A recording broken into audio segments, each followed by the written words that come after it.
नमस्ते, मैं टीचर हेमंत हूँ। आज हम सोर्स के आधार पर यहूदी सभ्यता के ऐतिहासिक दावों को डिकोड करेंगे।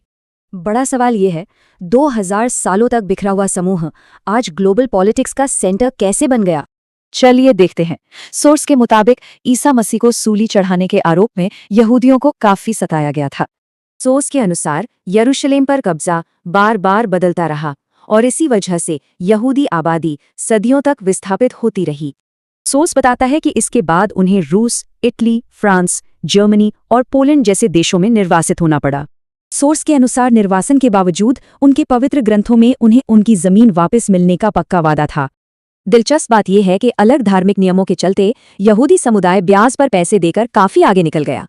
इन तरीकों से खासकर जर्मनी में यहूदी समुदायों ने बहुत तेजी से भारी धन और संपत्ति जमा कर ली।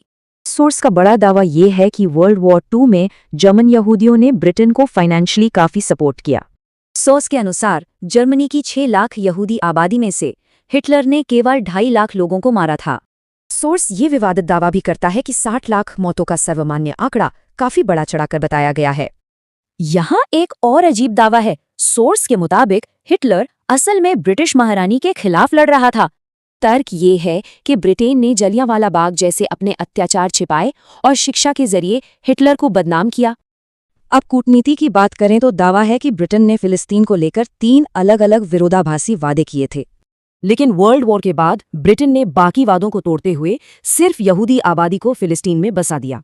सोर्स बताता है कि ये सिलसिला खेती से शुरू हुआ और धीरे धीरे फिलिस्तीन के पूर्ण क्षेत्रीय कब्जे में बदल गया। ध्यान दें, इस विवादित जमीन पर दुनिया के 3 प्रमुख धर्मों के सबसे महत्वपूर्ण और पवित्र स्थल मौजूद हैं। सोर्स के मुताबिक यह संघर्ष अब ऐतिहासिक भूमि विवाद से कहीं आगे बढ़कर एक पूर्ण धार्मिक युद्ध बन चुका है। अहम बात यह है, सोर्स कहता है, अगर पुराने दावे सही हैं तो भारत को पूरा अशोक साम्राज्य मिलना चाहिए।